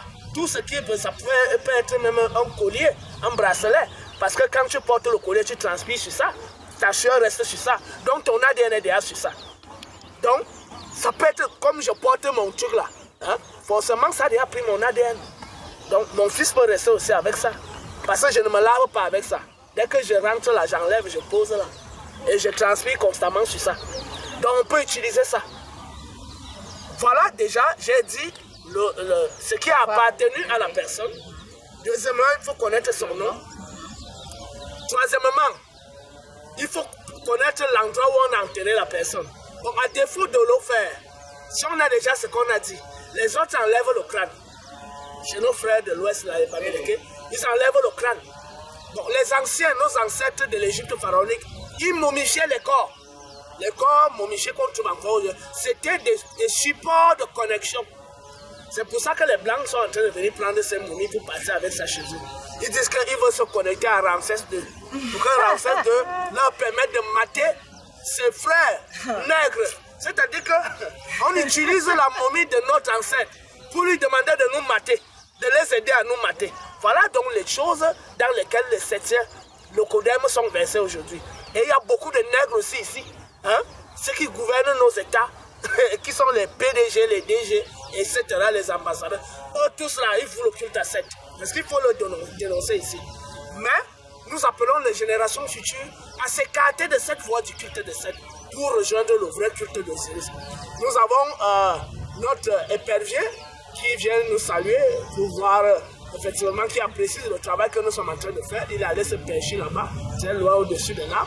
Au TEP, j'aurais aimé voir le faucon aussi. Mais bon, pour l'instant, on va gérer avec toi. On te dit bonsoir.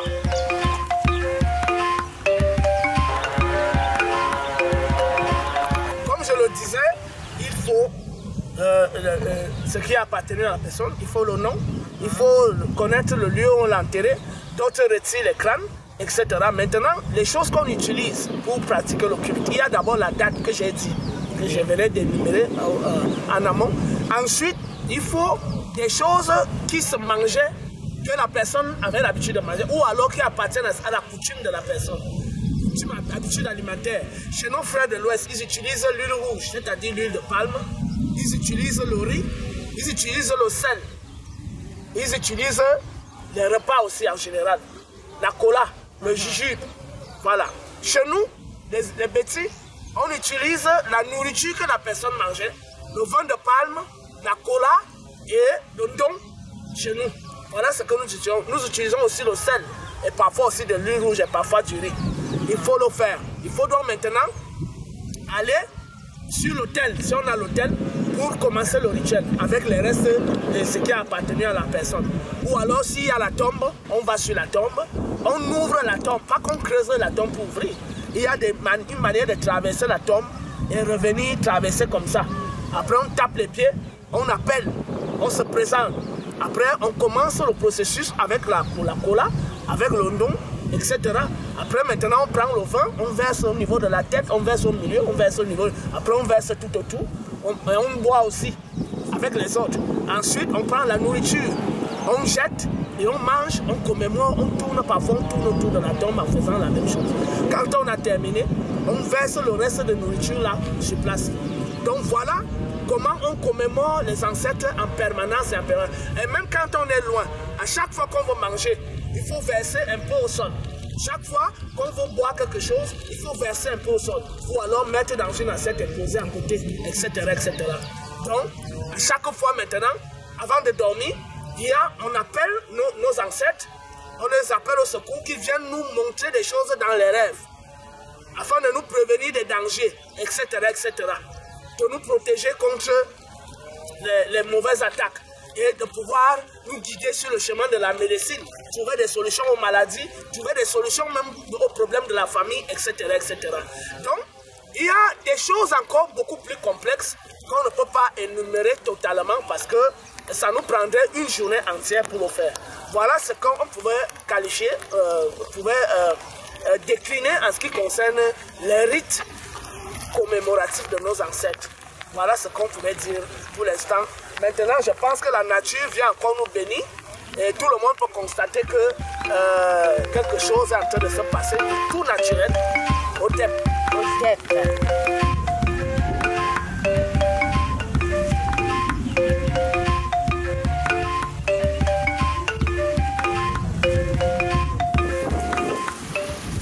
D'après avoir énuméré les rites qui accompagnent le culte de nos ancêtres, est-ce qu'on peut parler, est-ce qu'on peut dire que ces cultes sont très importants? Bien évidemment, le culte aux ancêtres est d'une importance capitale. Parce que de tous les rites que les humains ont commencé à pratiquer, le culte des ancêtres est le culte le plus ancien. D'ailleurs, même le Dieu tout ce qui adore les dieux personnels. Oui. C'est-à-dire le Dieu de la Bible qui a les qualités humaines, le Dieu de la Torah qui a les qualités humaines, le Dieu du Coran qui a les qualités humaines, les dieux des Indiens, Shiva, Vishnu et tout ça, qu'on dépeint souvent sous formes humaines, sous des formes humaines, Oui. et y compris dans l'Égypte pharaonique. Quand on parle de Ptah, on parle d'Osiris, ce sont les ancêtres qui sont dépeints comme les premiers hommes qui ont vécu certaines expériences et qui ont commencé à mettre sur pied certains rites et certains mystères, sur la base des mystères qu'ils auraient découverts dans la nature, dans l'univers, dans le cosmos. Et donc, le culte divin naît du culte des ancêtres. C'est-à-dire qu'avant que l'homme n'ait la vraie notion de Dieu, il a d'abord commencé à vouer le culte à ses ancêtres. Et après, il a compris que au-delà de ses ancêtres, il y a des éléments comme la terre, comme l'eau, comme l'air, comme le feu. Il a étendu son culte à ces éléments-là. Et plus tard, il a vu le soleil, il a vu la lune, il a étendu son culte à ce niveau-là. Et plus tard, donc, il a compris que de tout ça, il y a une force intelligente qui est derrière tout ça, qui est à l'origine de tout ça. Et c'est de là que sortent les récits cosmogoniques. Donc, c'est de manière progressive que l'homme est parti de lui-même vers le cosmos. Parce que, jaillissant du cosmos, il ne pouvait pas avoir les mystères du cosmos immédiatement. Il fallait qu'il fasse d'abord l'expérience sur lui-même, sur la nature, ce qui le tout, et avant d'étendre maintenant sa vision à l'étendue de l'univers. Donc le culte divin est postérieur au culte des ancêtres. Le culte le plus ancien, c'est le culte des ancêtres. Donc, j'aimerais que quelqu'un vienne me démontrer le contraire de ce que je suis en train de dire là. De manière logique, ton premier Dieu, c'est ton père. Ta première déesse, c'est ta mère. Ce sont les premières personnes que tu vois quand tu nais. Tu ne vois pas Dieu. Donc, la chose la plus évidente serait de confirmer et d'affirmer que le premier culte de l'histoire de l'humanité, c'est le culte des ancêtres. Et on ne peut donc pas se séparer de ce culte. Parce que nous continuons d'engendrer les enfants. Si nous oublions nos parents, eux-mêmes ils vont nous oublier. Et pourtant nous serons en esprit en train de les voir vivre comme s'ils n'avaient pas eu de parents. Et nous serons tristes. Nous serons tristes de constater que nos enfants ils ne se rendent pas compte que c'est grâce à nous qu'ils existent. Nous les avons élevés, nous les avons éduqués. Maintenant, quand nous décédons, ils commencent à dire que les morts sont morts. Alors qu'en réalité, les morts ne sont pas morts. Pour ceux qui savent, avec déjà tout ce que j'ai eu à décrire dans les rites funéraires, ce que moi-même j'ai eu à vivre et ce que j'ai vécu même après, toutes les visions que j'ai eues et les événements qui se sont produits par la suite au village et partout ailleurs montrent effectivement que les morts ne sont pas morts. Et en fait, un vrai initié ne peut pas dire que les morts sont morts. Nous, on les appelle les vivants désincarnés. Voilà la bonne expression. Donc, l'importance du culte des ancêtres, la première utilité ou importance, c'est d'abord reconnaître, on appelle ça la reconnaissance de ce que nous existons grâce à notre père et à notre mère. Parce que si Dieu ne voulait pas qu'on existe, il devait seulement envoyer le tonnerre, taper le sol, tant après on apparaît. Mais on est passé par la fusion entre le spermatozoïde et l'ovule, ensuite la gestation au sein de la femme, l'enfantement, l'allaitement, la nutrition, l'éducation, etc., etc., et les initiations. Voilà. Donc, on ne peut pas faire comme si on a sauté de Dieu pour ici. Et on ne peut donc pas non plus sauter nos ancêtres pour aller directement chez Dieu. C'est vraiment une réflexion assez stupide. Donc, quelque chose qui anime cette existence et qui ne meurt jamais, on ne peut donc pas me dire que mon père qui est décédé ne vit plus. Il continue de vivre, mais en tant que désincarné. Moi, je continue de vivre en tant qu'incarné. Donc, il y a les vivants incarnés que nous sommes et les vivants désincarnés que sont nos ancêtres. Donc, ils vivent au même titre que ce qu'on appelle les esprits, les anges, les archanges, si ça existe même d'ailleurs. Parce que ces anges-là qui ont les sexes masculins là chez eux, là, nous, ça nous inquiète. Parce que c'est les fils de Dieu qui sont descendus sur terre pour coucher avec les filles des hommes. D'après ce que le livre dit. Donc, les fils de Dieu là, comme Dieu lui-même, leur Dieu est masculin, ces fils sont masculins. À chaque fois, nous, on s'étonne de ce que la femme est toujours absente dans leurs histoires-là. Et c'est quelque chose de très bizarre. Donc, première chose, le culte des ancêtres est le culte le plus logique. Parce que l'homme commence d'abord par lui-même. Ensuite, deuxième chose, le culte aux ancêtres, c'est un culte de reconnaissance de ce que, grâce à eux, nous existons. Et que nous avons été nourris et éduqués par eux. Et sachant qu'ils sont dotés, ils étaient dotés d'un esprit, leur esprit continue de vivre parce que l'esprit ne meurt pas. Voilà. Troisièmement, le culte aux ancêtres est la connexion permanente à l'égrégore naturel. C'est quoi l'égrégore naturel? C'est la source de vie biologique et naturelle, c'est-à-dire l'environnement, oui, à partir de laquelle nous avons émergé. Nos parents nous ont enfantés dans un environnement spécifique. Ils ne nous ont pas enfantés en suspension dans l'air. Ils nous ont enfantés sur la terre et dans un endroit géographique bien précis. Et ces parents ont une histoire liée à cette terre-là, à ce milieu-là. Parce qu'ils ont une langue, ils ont des mœurs, ils ont des habitudes alimentaires, ils ont des danses, ils ont, bref, une histoire. Et donc, nous sommes liés par ça, par la langue, par l'alimentation, par les rites, par les gènes. Donc, ce lien permanent nous oblige à nous conformer aux coutumes, à la sagesse et aux rites traditionnels de notre communauté ou de notre peuple. Par conséquent, vouer le culte à nos ancêtres, c'est reconnaître que nous appartenons à quelque chose. Nous venons de quelque part. C'est-à-dire, là on entre dans la notion d'identité. C'est-à-dire que nous avons une identité. Bon, si les gens ne veulent plus qu'on pratique le culte des ancêtres, qu'ils bannissent maintenant la confection des cartes d'identité.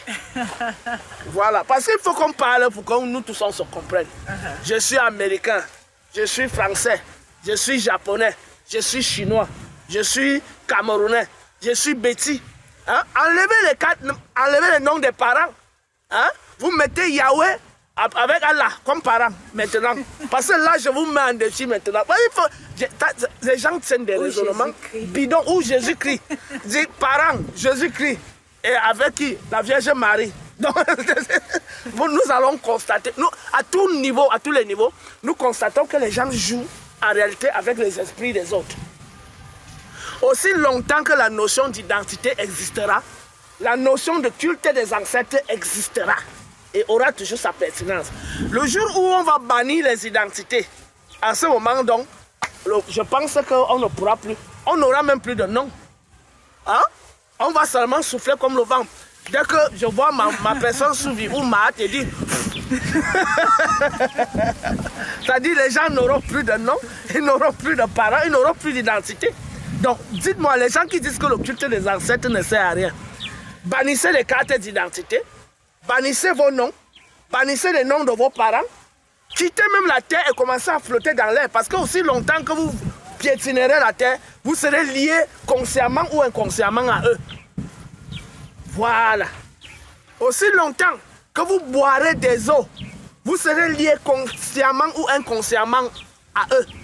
Parce que lorsqu'on meurt, les eaux de notre corps coulent vers des ruisseaux et des rivières. Lorsqu'on meurt, notre corps entre dans la terre et les eaux deviennent la pierre, rentrent dans la matière qu'on appelle la pierre. Lorsqu'on meurt, ce qui est feu en nous, le feu rentre vers le feu. Et ce qui est esprit rentre vers l'esprit. Et comme nous savons que tout est lié dans le cosmos, rien n'est séparé, cette loi d'interconnexion fait en sorte que nous demeurions toujours immortels. Même quand on nous a enterrés, notre corps est toujours là-bas. Voilà. Donc, le culte des ancêtres a donc cette pertinence. Un autre élément, c'est que, étant connectés à cet égrégore naturel, nous sommes enracinés, comme l'arbre a enfoncé ses racines dans la terre. Parce que nous avons une mémoire.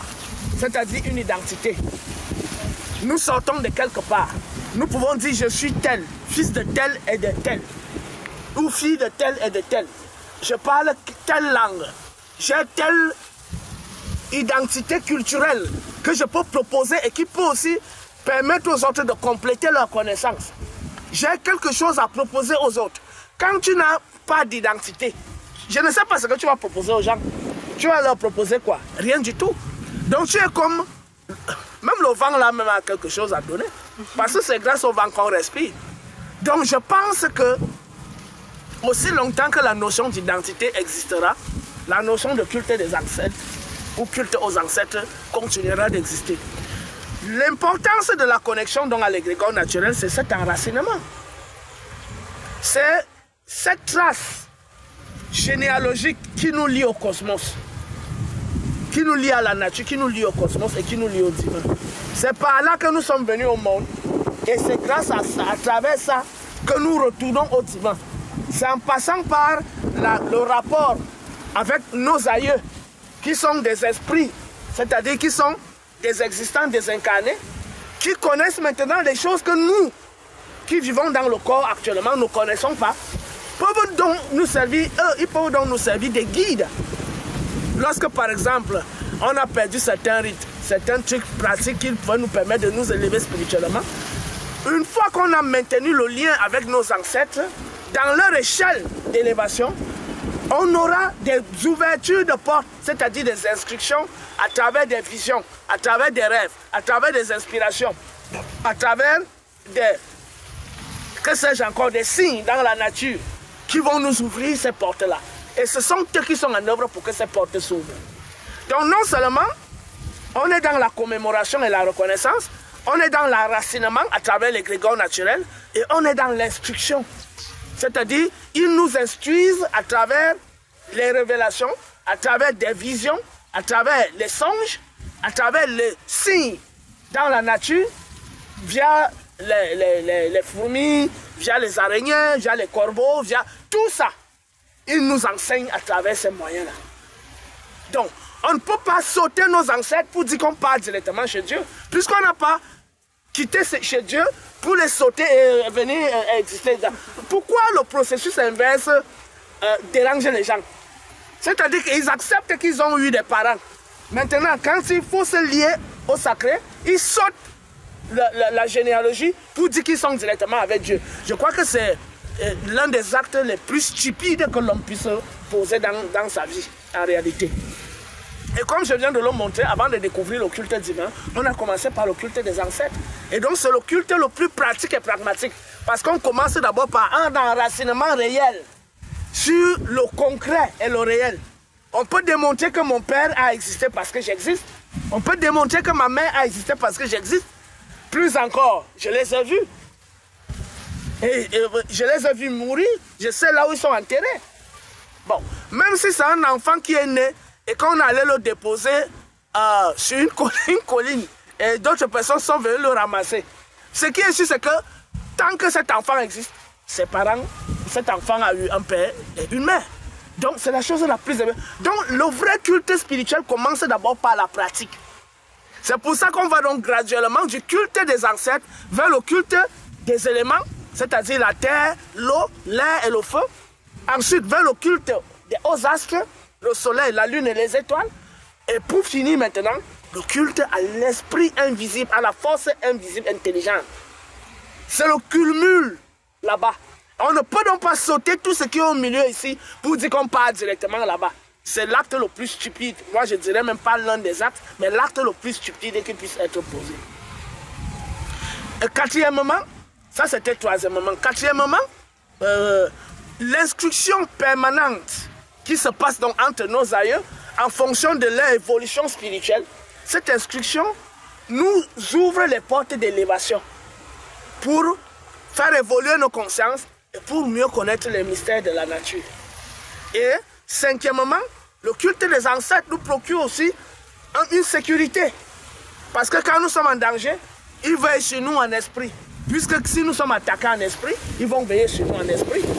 Donc Dieu, la vraie divinité qui est universelle, ne va pas choisir aller défendre tel homme contre tel autre homme. Puisque tous sont ces créatures, sont ces émanations. Donc, ce sont nos aïeux qui veillent sur nous. Bon, expliquez-moi quelque chose.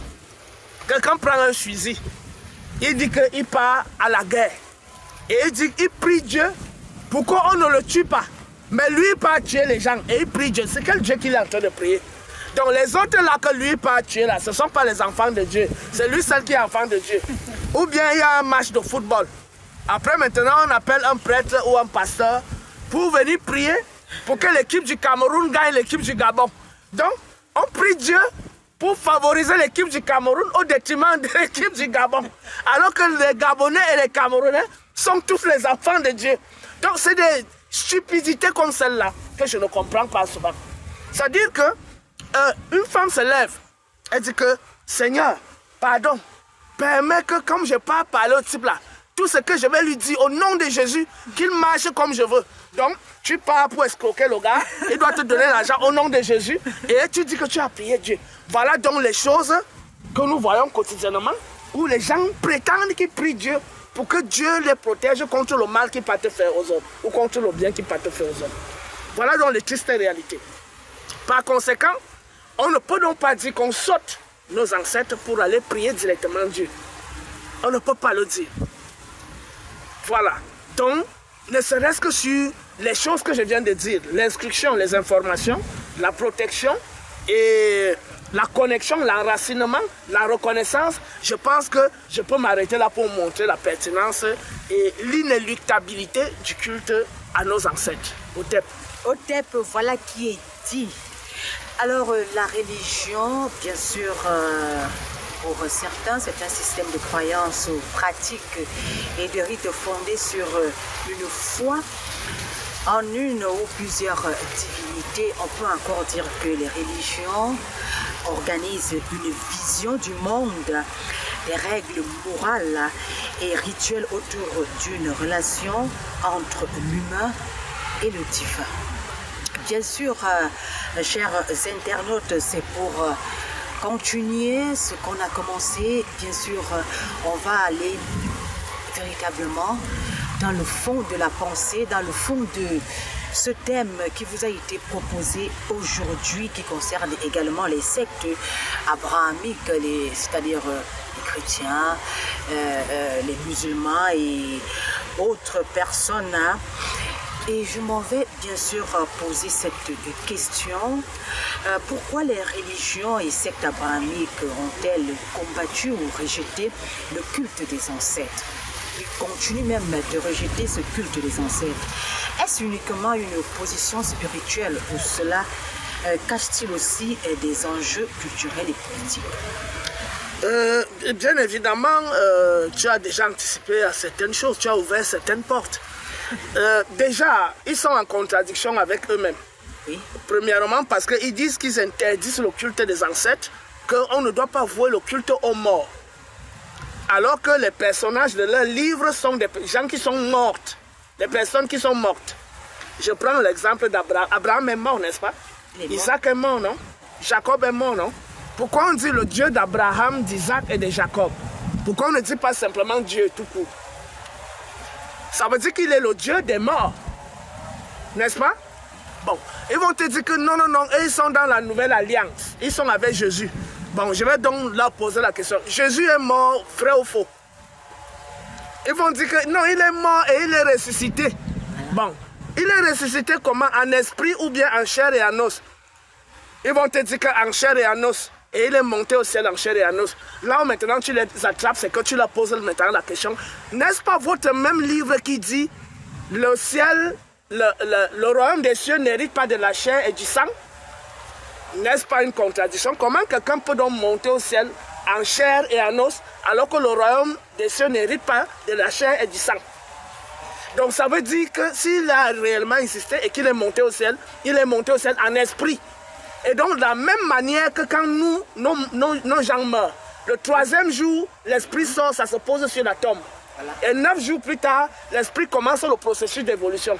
Donc, ils ne disaient rien en réalité. Donc, ils qualifient nos défunts de morts, alors qu'eux-mêmes, ils vouent le culte aux morts, en réalité. Bon, d'ailleurs, dans la Bible, il y a des gens qui ne sont pas morts. Comme le prophète Élie. Le prophète Élie n'est pas mort. Enoch n'est pas mort. Je crois Enoch, il n'est pas mort. Bon, dis-moi maintenant, entre Enoch, le prophète Élie et Jésus, qui est supérieur là? Puisque les autres ne sont pas morts, mais lui, il est mort. Même comme on dit qu'il est réduit, mais il est quand même mort. Voilà. Donc, en fait, c'est des gens qui ne veulent pas réfléchir. C'est des gens qui ne veulent pas réfléchir. Donc, dans leur propre livre, ils vouent le culte aux morts, au Dieu d'Abraham, disant que des Jacob qui sont des morts. Ils vouent le culte à Jésus, qui est mort, et qui ressuscite comme nos morts aussi, qui meurent, et qui ressuscite le 3e jour. Parce que tous ceux qui ont les yeux ouverts voient. Dès qu'on enterre quelqu'un, 3 jours plus tard, l'esprit sort, ça se met sur la tombe. Voilà. Donc, voilà un fait réel et concret. Bon, maintenant, pourquoi eux, ils nous interdisent de vouer le culte à nos ancêtres, à nos aïeux, c'est-à-dire à nos défunts désincarnés? Tout simplement parce que ils veulent nous dessoucher et nous déconnecter de notre culture et de notre histoire. Ils veulent nous déconnecter. Donc c'est une colonisation spirituelle au fond. Oui. Et les Noirs l'ont accepté. Parce que la colonisation est d'abord mentale et spirituelle, avant d'être politique et physique. Voilà. Vous pouvez constater maintenant ces gens qui, au lieu de s'éloigner d'ici pour aller faire leur chant, ils viennent perturber les missions que nous sommes en train de faire. Voilà donc l'attitude de ces gens-là, nos frères aliénés. Vous pouvez faire le constat. Je crois que tu peux braquer la caméra sur eux, là, frère. Ils sont déjà dans le champ. Voilà, ils sont dans le champ. Donc, voilà les serviteurs de sectes qui viennent perturber. Nous sommes dans un site très vaste où ils peuvent aller faire... Ils viennent guetter tout à l'heure. Ils sont venus nous guetter. Et ils sont restés là maintenant. Ils commencent à chanter. Ils disent qu'ils chassent maintenant les démons. Nous, on va terminer notre émission. Aucun démon ne sera chassé ici. Donc, comme j'étais en train de le dire, dans leur livre, ils adorent les morts. Et ils nous interdisent d'adorer nos vivants désincarnés. C'est donc tout simplement, comme je l'ai dit, une colonisation spirituelle qui a pour but de nous déconnecter de nos souches, de cet enracinement, de notre identité, de notre vision du monde, pour nous connecter à une vision étrangère du monde. Voilà en réalité la triste réalité. Oui. C'est la même chose avec les sectes, la franc-maçonnerie, la Rose-Croix, le mouvement gnostique, Rosicruciens, etc. Ils sont contre le culte des ancêtres parce qu'ils savent qu'à travers eux, on a une certaine protection. Ils veulent qu'on devienne fragile et qu'on puisse donc nous entraîner très facilement là où ils veulent nous mener. Grâce à la protection de l'égrégore naturel, oui, que sont nos ancêtres, notre terre et tous nos rites, nous sommes sous une certaine protection et très facilement on ne peut pas nous déraciner. Et c'est la raison pour laquelle je martèle aujourd'hui, oui, que le culte à nos ancêtres, la reconnaissance de notre histoire, de notre mémoire historique, de nos rites, de nos coutumes, de nos habitudes et de notre vision du monde, c'est la meilleure des sécurités qu'un peuple puisse avoir. Si l'Inde reste debout aujourd'hui, pendant des millénaires, après des millénaires, et a gardé sa culture. Et aujourd'hui, l'Inde fait partie des premières puissances sur le plan militaire et économique. Si la Chine, pareil, est restée aujourd'hui debout, si le Japon aujourd'hui est resté debout, c'est parce que ces peuples ont compris qu'il n'y a que l'héritage culturel, la vision du monde, qui sont la véritable garantie d'une nation et qui sont capables de permettre à cette nation de s'affirmer aux yeux du monde. Il est donc important pour nous de continuer de vouer le culte à nos ancêtres, car grâce à eux, nous sommes protégés, grâce à eux, nous sommes inspirés, grâce à eux, nous avons des informations sur la médecine, etc., etc. Et nous les commémorons parce que grâce à eux, nous existons. Voilà ce que je pouvais dire face aux religions abrahamiques. Et j'ai donné les raisons pour lesquelles ils ne veulent pas qu'on voue le culte. Les créateurs de ces religions ne veulent pas qu'on voue le culte à nos ancêtres. C'est de la même manière aussi qu'ils nous disent le ciel, c'est là-bas que la vie se passe. Il faut oublier la terre. Pendant qu'ils nous demandent d'oublier la terre, c'est eux qui viennent prendre notre pétrole, notre diamant, notre or, qui détruisent nos forêts pour s'enrichir à notre détriment. Donc, de la même manière qu'on nous déracine sur le plan de la mémoire historique, de la même manière, même on veut nous faire quitter de la terre, on commence à léviter maintenant pour aller au ciel comme les missiles, comme Jésus. Voilà, avec la chair et l'os. Sauf que là-bas, leur lieu, leur ciel, n'hérite pas du sang et de la chair. Voilà ce qu'il fallait dire sur ces questions-là.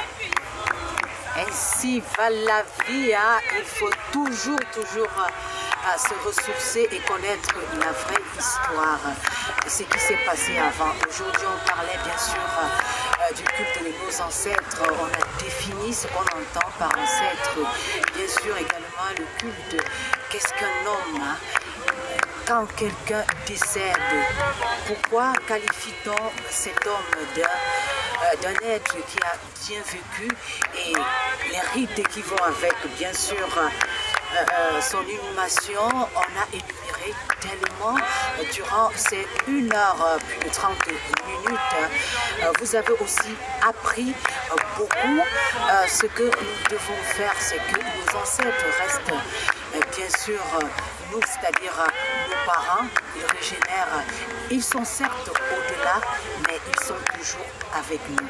Donc, restons toujours focus sur ce que nos aïeux, nos parents nous ont appris véritablement. Ne soyons pas frustrés ou bien ne soyons pas, bien sûr, fusillés même par ce mauvais vent qui est venu de l'autre côté de l'Occident pour nous déraciner, bien sûr, de nos croyances, de nos rites et bien sûr de ce que nous sommes. Un dernier détail avant de clôturer. Je voudrais rappeler que le Dieu de la Bible là, Yahweh là, ou bien Elohim là, le Dieu du Coran qu'on appelle Allah, n'est pas intervenu pour défendre Israël contre les missiles de l'Iran, ou alors n'a pas intervenu pour défendre l'Iran contre les missiles d'Israël. C'est la vie pratique. Là-bas, on est dans la vie pratique. Donc on constate qu'en réalité, leur Dieu, qui est l'Éternel des armées, qui les protège, n'a pas pu les protéger. Il y a eu des morts de part et d'autre. Par contre, on encourage effectivement des agressions ou des attaques, des meurtres, des tueries. Nous n'encourageons pas ça. Mais nous présentons un fait concret qui s'est déroulé il y a quelques jours. Donc, ces gens aussi qu'on trouve ici, il faut que je le dise à nos téléspectateurs et téléspectatrices qui nous écoutent. Les gens qui sont en train de chanter ici en haut vivent dans des maisons de plastique. Donc, ils mettent des cartons en haut et ils mettent des plastiques tout autour, avec les matelas et les cartons au sol. Les gens qui sont en train de chanter là, donc, ils ont la Bible au chevet. Mais la question donc on se pose, c'est que pourquoi toutes ces prières et ces chants ne les aident pas à améliorer leur vie? On arrive sur les sites, on est encore obligé, puisque quand il a commencé à pleuvoir là, on est allé s'abriter à l'un de ces endroits. Et en partant de là, on a vu le niveau de vie qui est vraiment misérable pendant la triste réalité. Donc, je voudrais aussi rappeler les sœurs et les frères de combat à savoir que j'ai déjà, dès le 15 de ce mois, je vais lancer les cours sur le décryptage des textes sacrés. Donc, il y a déjà plus de 5 personnes qui se sont inscrites à ces cours. J'appelle tous les autres à s'y intéresser massivement parce que autant les pasteurs et les prêtres, les imams, passent le temps à interpréter leurs livres, la Bible et le Coran, autant nous aussi, on doit permettre à la large communauté négro-africaine d'entrer en connaissance profonde de la mystique et de la spiritualité qui est cachée dans nos textes sacrés. Voilà la dernière information que je voulais diffuser en disant au thème par la sœur Mahatma, qui est la Shemsu Mahat, voilà, et au Shemsu Ho, Souvi, mon pote à moi depuis de longues dates. Au thème à toutes les sœurs de combat, à tous les frères de combat, soyez prospères dans vos vies, dans vos maisons, dans vos lieux de profession, que les ondes positives inondent vos vies, que la bonté de Mahat inonde vos cœurs et que la vérité et justice conduisent, vous portent sur le chemin de la lumière. Hotep et à très bientôt. Hotep.